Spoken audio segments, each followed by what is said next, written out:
கருஞ்சீரகம், ஓமம், வெந்தயம் இந்த 3 ரெமெடியும் என்ன பண்ணணும் அப்படின்னா, நல்லா வாங்கிட்டு வந்து கிளீன் பண்ணணும். கிளீன் பண்ணி காயப்போடணும்.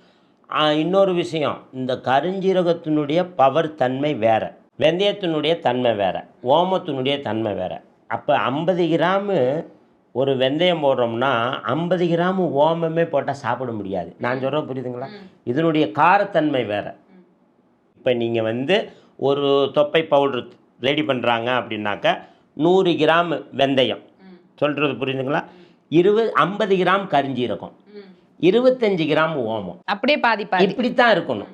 இதை 3ஐயும் வாங்கி சுத்தப்படுத்தி காய வைக்கணும். காய வச்ச பின்னாடி எடுத்து வறுக்கணும். வறுக்கணும்னா எப்படிங்க? பொன் வறுவல். பேர் என்னங்க? பொன் வறுவல். பொண்ணு மாதிரி வரணும். இவங்க வந்து இதை பிளாட்டினமாக கருப்பாக்கிடுவாங்க. அப்படிலாம் இருக்கக்கூடாது. லைட்டாக அந்த வாசனை வருங்க. நீங்கள் வறுக்கிறப்ப வாசனை வரும். ஓ, ரெடி ஆயிடுச்சு, ஐயா சொன்ன பக்குவம். எடுத்து ஆற வைக்கிறீங்க. ஆற வச்ச பின்னாடி பவுடரு. ஆனால் இதை சாப்பிட முடியுமா அப்படின்னா சாப்பிட முடியாது. ஏன்னா அவங்களுக்கு காரத்தன்மை இருக்கும். அப்போ இதுக்கு என்ன சொல்கிறோம்னா, நீங்கள் சொல்கிற மாதிரி சாப்பாட்டில் போட்டு சாப்பிட்லாம்.